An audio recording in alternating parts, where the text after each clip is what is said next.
تفہیم القرآن، روزانہ ایک رکوع، ترجمہ و تفسیر کے ساتھ قرآن کو سمجھیں۔ سبسکرائب کریں اور جڑے رہیں۔ أقم الصلاة لدلوك الشمس إلى غسق الليل وقرآن الفجر إن قرآن الفجر كان مشهودا۔ نماز قائم کرو زوال آفتاب سے لے کر رات کے اندھیرے تک، اور فجر کے قرآن کا بھی التزام کرو کیونکہ قرآن فجر مشہود ہوتا ہے۔ نماز قائم کرو۔ مشکلات و مصائب کے اس طوفان کا ذکر کرنے کے بعد فوراً ہی نماز قائم کرنے کا حکم دے کر اللہ تعالیٰ نے یہ لطیف اشارہ فرمایا ہے کہ وہ ثابت قدمی جو ان حالات میں ایک مومن کو درکار ہے اقامت صلاۃ سے حاصل ہوتی ہے۔ زوال آفتاب، زوال آفتاب ہم نے دلوک کی شمس کا ترجمہ کیا ہے، اگرچہ بعض صحابہ و تابعین نے دلوک سے مراد غروب بھی لیا ہے، لیکن اکثریت کی رائے یہی ہے کہ اس سے مراد آفتاب کا نصف النہار سے ڈھل جانا ہے۔ حضرت عمر رضی اللہ تعالیٰ عنہ، ابن عمر، انس بن مالک، ابو برزۃ الاسلمی، حسن بصری، شعبی، عطا، مجاہد اور ایک روایت کی روح سے ابن عباس رضی اللہ عنہ بھی اسی کے قائل ہیں۔ امام محمد باقر اور امام جعفر صادق سے بھی یہی قول مروی ہے، بلکہ بعض احادیث میں خود نبی صلی اللہ علیہ وسلم سے بھی دلوک الشمس کی یہی تشریح منقول ہے، اگرچہ ان کی سند کچھ زیادہ قوی نہیں ہے۔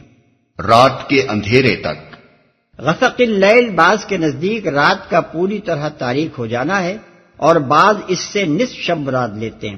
اگر پہلا قول تسلیم کیا جائے تو اس سے عشاء کا اول وقت مراد ہوگا، اور اگر دوسرا قول صحیح مانا جائے تو پھر یہ اشارہ عشاء کے آخر وقت کی طرف ہے۔ التزام کرو۔ فجر کے لغوی معنی ہے پاؤ پھٹنا، یعنی وہ وقت جب اول سپیدہ صبح رات کی تاریکی کو پھاڑ کر نمودار ہوتا ہے۔ فجر کے قرآن سے مراد فجر کی نماز ہے۔ قرآن مجید میں نماز کے لیے کہیں تو صلاۃ کا لفظ استعمال ہوا ہے، اور کہیں اس کے مختلف اجزاء میں سے کسی جز کا نام لے کر پوری نماز مراد لی گئی ہے، مثلا تسبیح، حمد، ذکر، قیام، رکوع، سجود وغیرہ۔ اسی طرح یہاں فجر کے وقت قرآن پڑھنے کا مطلب محض قرآن پڑھنا نہیں بلکہ نماز میں قرآن پڑھنا ہے۔ اس طریقے سے قرآن مجید نے ضمناً یہ اشارہ کر دیا ہے کہ نماز کن اجزاء سے مرکب ہونی چاہیے، اور انہی اشارات کی رہنمائی میں نبی صلی اللہ علیہ وسلم نے نماز کی وہ حیت مقرر فرمائی جو مسلمانوں میں رائج ہے۔ قرآن فجر مشہود ہوتا ہے۔ قرآن فجر کے مشہود ہونے کا مطلب یہ ہے کہ خدا کے فرشتے اس کے گواہ بنتے ہیں، جیسا کہ احادیث میں بتصریح بیان ہوا ہے۔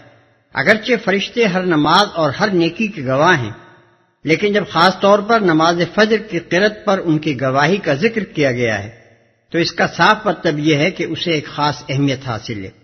اسی وجہ سے نبی صلی اللہ علیہ وسلم نے فجر کی نماز میں طویل قرأت کرنے کا طریقہ اختیار فرمایا، اور اسی کی پیروی صحابہ کرام رضوان اللہ تعالی علیہم اجمعین نے کی، اور بعد کے ائمہ نے اسے مستحب قرار دیا۔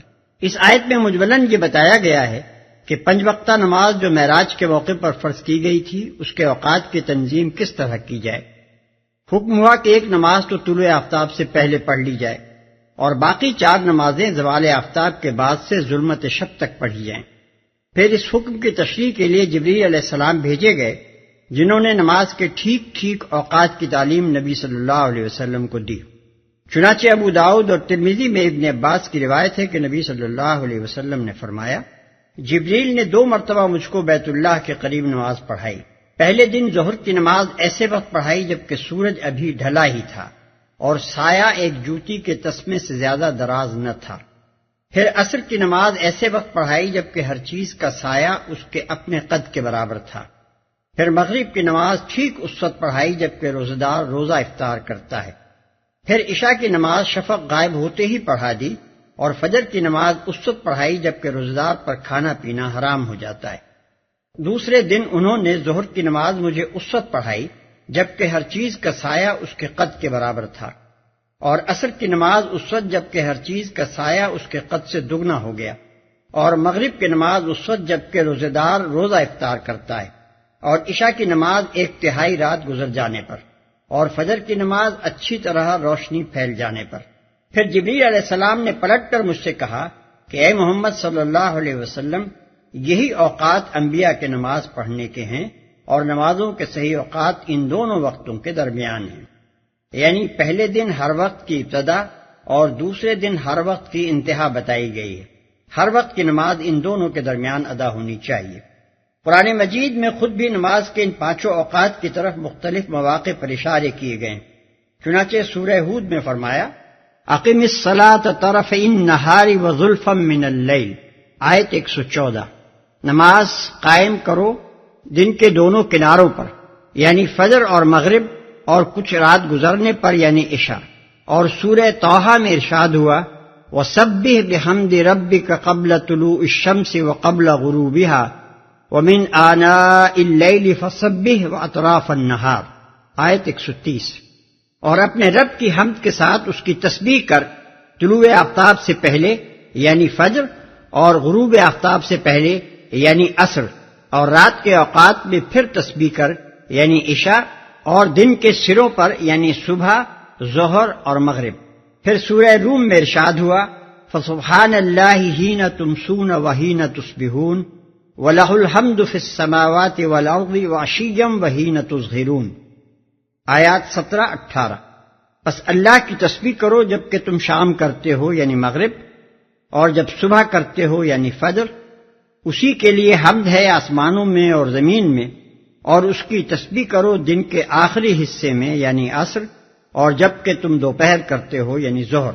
نماز کے اوقات کا یہ نظام مقرر کرنے میں جو مصلحتیں ملحوظ رکھی گئی ہیں، ان میں سے ایک اہم مصلحت یہ بھی ہے کہ آفتاب پرستوں کے اوقات عبادت سے اجتناب کیا جائے۔ آفتاب ہر زمانے میں مشرکین کا سب سے بڑا یا بہت بڑا معبود رہا ہے، اور اس کے طلوع و غروب کے اوقات خاص طور پر ان کے اوقات عبادت رہے ہیں، اس لیے ان اوقات میں تو نماز پڑھنا حرام کر دیا گیا۔ اس کے علاوہ آفتاب کی پرستش زیادہ تر اس کے عروج کے اوقات میں کی جاتی رہی ہے، لہذا اسلام میں حکم دیا گیا کہ تم دن کی نمازیں زوال آفتاب کے بعد پڑھنی شروع کرو، اور صبح کی نماز طلوع آفتاب سے پہلے پڑھ لیا کرو۔ اس مصلحت کو نبی صلی اللہ علیہ وسلم نے خود متعدد احادیث میں بیان فرمایا۔ چنانچہ ایک حدیث میں حضرت عمر بن ابثہ روایت کرتے ہیں کہ میں نے نبی صلی اللہ علیہ وسلم سے نماز کے اوقات دریافت کیے تو آپ نے فرمایا صبح کی نماز پڑھو اور جب سورج نکلنے لگے تو نماز سے رک جاؤ یہاں تک کہ سورج بلند ہو جائے، کیونکہ سورج جب نکلتا ہے تو شیطان کے سینگوں کے درمیان نکلتا ہے اور اس وقت کفار اس کو سجدہ کرتے ہیں۔ پھر آپ نے عصر کی نماز کا ذکر کرنے کے بعد فرمایا پھر نماز سے رک جاؤ یہاں تک کہ سورج غروب ہو جائے، کیونکہ سورج شیطان کے سینگوں کے درمیان غروب ہوتا ہے اور اس وقت کفار اس کو سجدہ کرتے ہیں۔ اس حدیث میں سورج کا شیطان کے سینگوں کے درمیان طلوع اور غروب ہونا ایک استعارہ ہے، یہ تصور دلانے کے لیے کہ شیطان اس کے نکلنے اور ڈوبنے کے اوقات کو لوگوں کے لیے ایک فتنہ عظیم بنا دیتا ہے۔ گویا جب لوگ اس کو نکلتے اور ڈوبتے دیکھ کر سجدہ ریز ہوتے ہیں تو ایسا محسوس ہوتا ہے کہ شیطان اسے اپنے سر پر لیے ہوئے آیا ہے اور سر ہی پر لیے جا رہا ہے۔ اس استعارے کی گرہ حضور صلی اللہ علیہ وسلم نے خود اپنے اس فقرے میں کھول دی ہے کہ اس وقت کفار اس کو سجدہ کرتے ہیں۔ وَمِنَ اللَّيْلِ فَتَهَجَّدْ بِهِ نَافِلَةً لَكَ عَسَىٰ أَن يَبْعَثَكَ رَبُّكَ مَقَامًا مَحْمُودًا، اور رات کو تہجد پڑھو، یہ تمہارے لیے نفل ہے، بعید نہیں کہ تمہارا رب تمہیں مقام محمود پر فائز کرتے۔ اور رات کو تہجد پڑھو، تہجد کے معنی ہے نیند توڑ کر اٹھنے کے، پس رات کے وقت تہجد کرنے کا مطلب یہ ہے کہ رات کا ایک حصہ سونے کے بعد پھر اٹھ کر نماز پڑھی جائے۔ تمہارے لیے نفل ہے۔ نفل کے معنی ہے فرض سے زائد۔ اس سے خود بخود یہ اشارہ نکل آیا کہ وہ 5 نمازیں جن کے اوقات کا نظام پہلی آیت میں بیان کیا گیا تھا فرض ہیں، اور یہ چھٹی نماز فرض سے زائد ہے۔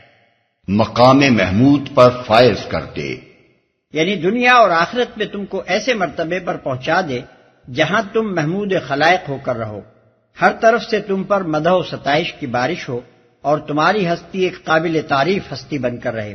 آج تمہارے مخالفین تمہاری تواضع گالیوں اور ملامتوں سے کر رہے ہیں، اور ملک بھر میں تم کو بدنام کرنے کے لیے انہوں نے جھوٹے الزامات کا ایک طوفان برپا کر رکھا ہے، مگر وہ وقت دور نہیں ہے جبکہ دنیا تمہاری تعریفوں سے گونج اٹھے گی اور آخرت میں بھی تم ساری خلق کے ممدوح ہو کر رہو گے۔ قیامت کے روز نبی صلی اللہ علیہ وسلم کا مقام شفاعت پر کھڑا ہونا بھی اسی مرتبہ محمودیت کا ایک حصہ ہے۔ وقل رب ادخلني مدخل صدق واخرجني مخرج صدق واجعلني من لدنك سلطانا نصيرا۔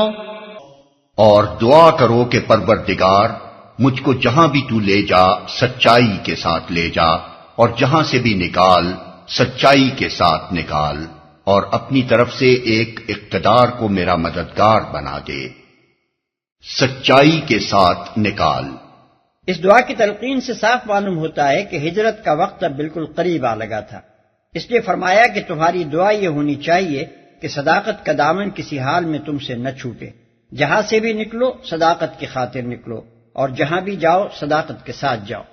میرا مددگار بنا دے، یعنی یا تو مجھے خود اقتدار عطا کر یا کسی حکومت کو میرا مددگار بنا دے تاکہ اس کی طاقت سے میں دنیا کے اس بگاڑ کو درست کر سکوں، فواحش اور معاصی کے سیلاب کو روک سکوں، اور تیرے قانون عدل کو جاری کر سکوں۔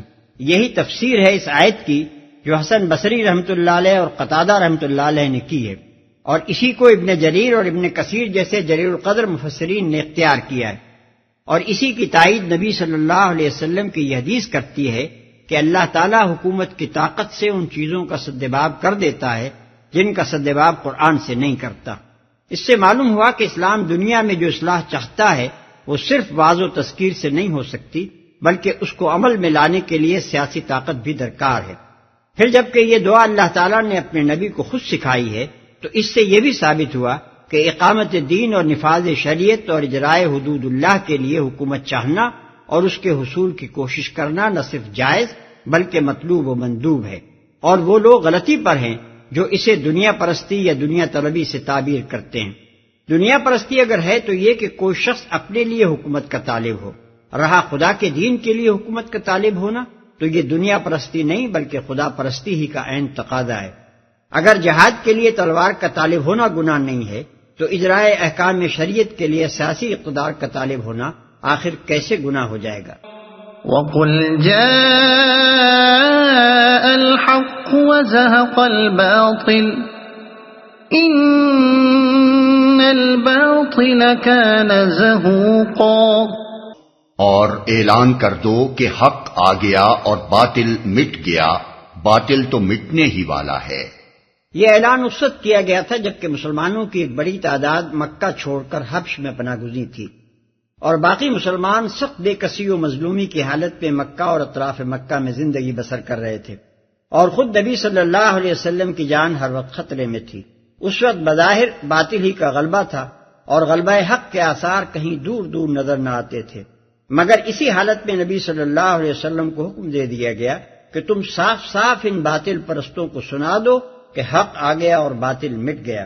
ایسے وقت میں یہ عجیب اعلان لوگوں کو محض زبان کا پھاگ محسوس ہوا اور انہوں نے اسے ٹھٹوں میں اڑا دیا، مگر اس پر 9 برس ہی گزرے تھے کہ نبی صلی اللہ علیہ وسلم اسی شہر مکہ میں فاتح کی حیثیت سے داخل ہوئے، اور آپ نے کعبے میں جا کر اس باطل کو مٹا دیا جو 360 بتوں کی صورت میں وہاں سجا رکھا تھا۔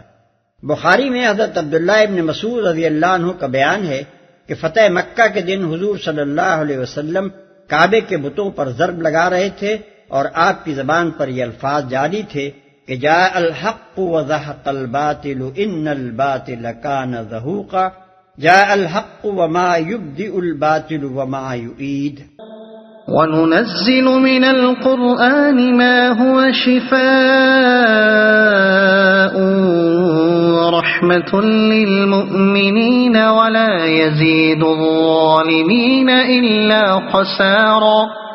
ہم اس قرآن کے سلسلہ تنزیل میں وہ کچھ نازل کر رہے ہیں جو ماننے والوں کے لیے تو شفا اور رحمت ہے، مگر ظالموں کے لیے خسارے کے سوا اور کسی چیز میں اضافہ نہیں کرتا۔